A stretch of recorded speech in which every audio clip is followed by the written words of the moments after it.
प्राथमिक शिष्यवृत्ती परीक्षा चौथी पेपर 1 विषय प्रथम भाषा व गणित हा सराव पेपर पहिला आहे आणि यासाठी वेळ तुम्हाला आहे 1 तास 30 मिनिटं आणि गुण आहेत 150.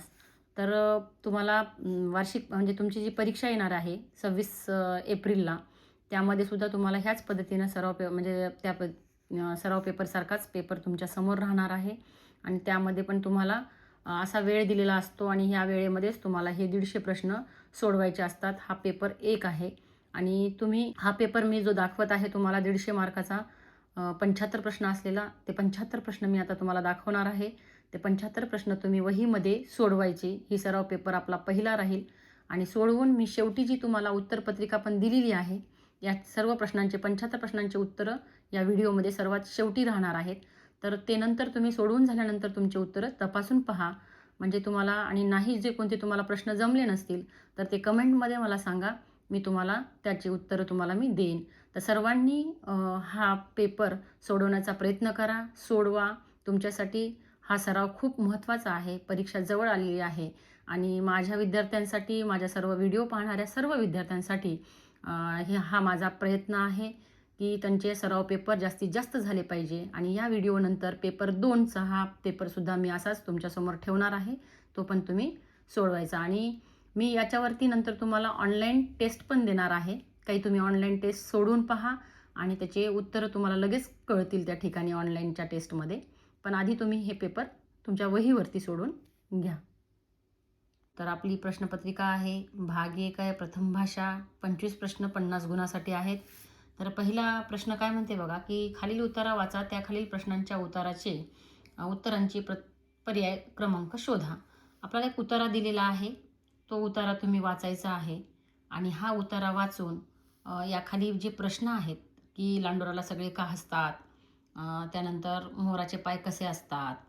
लांडगे कोल्हे मोराच्या पिल्लांकडे कशासाठी येतात?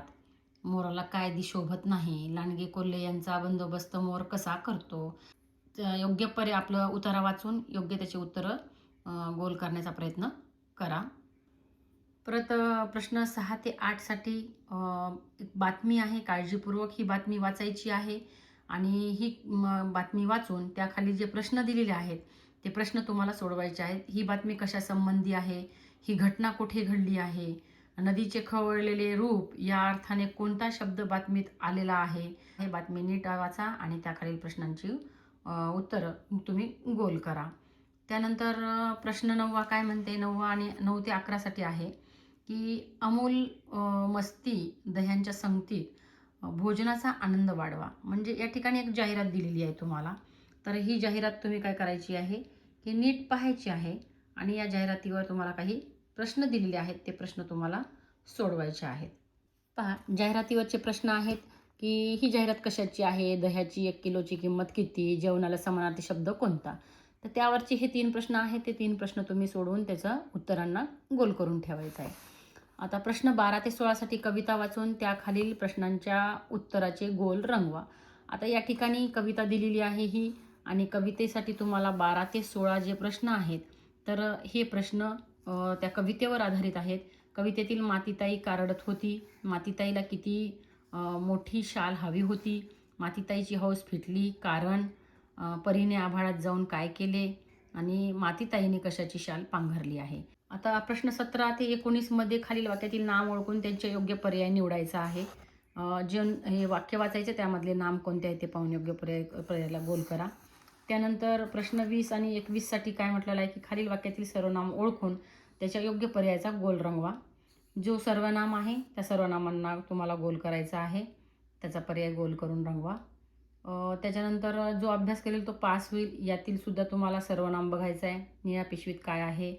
त्याच्यानंतर प्रश्न 23 ते 25 मध्ये खालील वाक्यात गाळल्या जागी कोणते सर्वनाम येईल ते ओळखा व त्याचा पर्यायचा गोल रंगवा. बूट घालून धावणे कविताला अवघड वाटायचे कारण लहानपणापासून अनवाणी धावण्याचीच डॅश सवय होती. एखाद्या मुंगीला अन्नाचा साठा सापडला की डॅश आपल्या वस्तीकडे येताना आपल्या शरीरातून विशिष्ट प्रकारचे गंधकण सोडत होते. त्यानंतर 25वा प्रश्न आहे, टी व्हीवरील बातमीमध्ये डॅश एकदमच छानच वाटत होतात. तर या ठिकाणी तुम्हाला ह्या रिकाम्या जागी योग्य सर्वनाम खालील टाकून ते वाक्य पुन्हा तुम्हाला लिहायचं आणि त्या सर्वनामाचं जे ऑप्शन आहे, जे त्यातला पर्याय आहे तो तुम्हाला अचूकपणे गोल करायचा आहे. त्यानंतर भाग 2 जो आहे गणिताचा आहे. 50 प्रश्न आहेत, 100 गुण आहेत.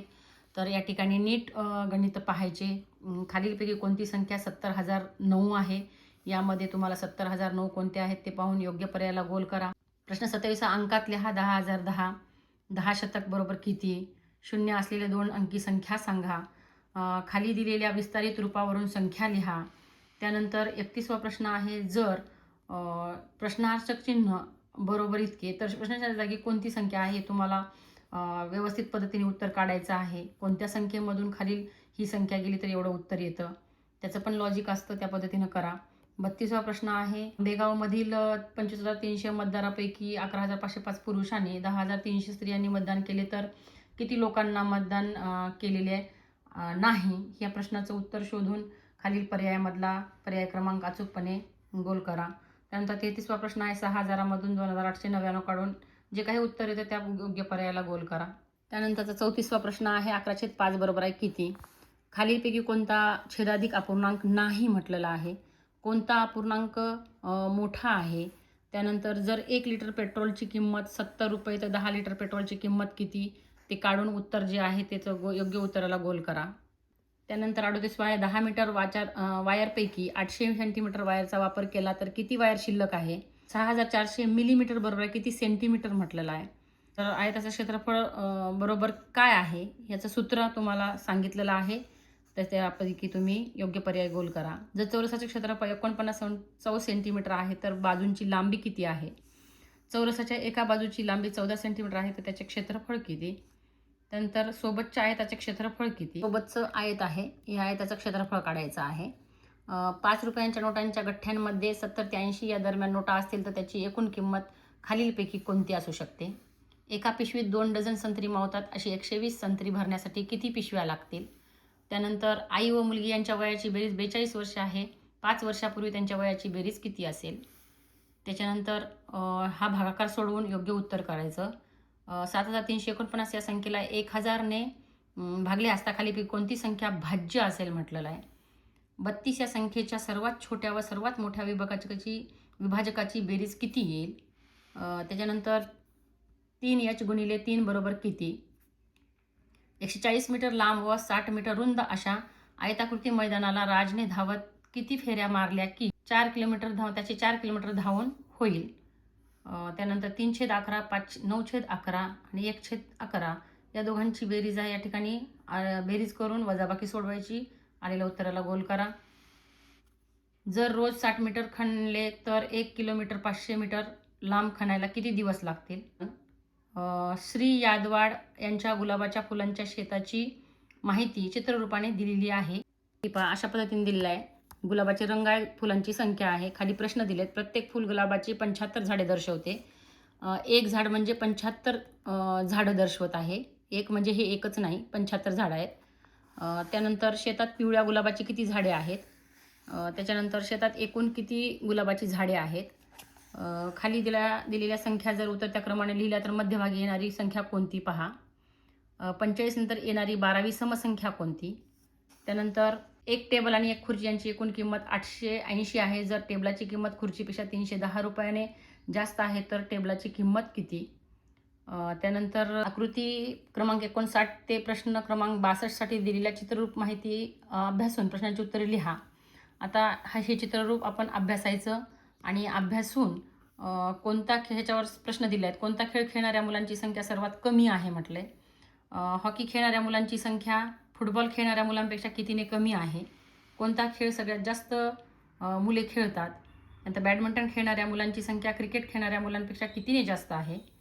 त्याच्यानंतर 5,283 पेक्षा 9,034ने जास्त असलेली संख्या कोणती? त्याच्यानंतर 10,000 पेक्षा 5,626 ही संख्या कितीने लहान आहे? 12,000 पेक्षा 79ने जास्त असलेली संख्या कोणती? 66 आहे 85,262चे विस्तारित रूप लिहा. 27,085चे विस्तारित रूप आहे. कोणता आहे ते पहा आणि त्याला गोल करा. कवीने 2022 मध्ये 2003 पत्ते गोळा केली 2023मध्ये तिने 89 पत्ते कमी गोळा केली. 2 वर्षात तिने किती पत्ते गोळा केली? याचं उत्तर काढा. मीराकडे 10 रुपयांची नाणी आहेत, तिच्याकडे एकूण 500 रुपये आहेत, तर तिच्याकडे किती नाणी आहेत? त्यानंतर मीराकडे 20 रुपयांची 785 नाणी आहेत, तिच्याकडे किती पैसे आहेत?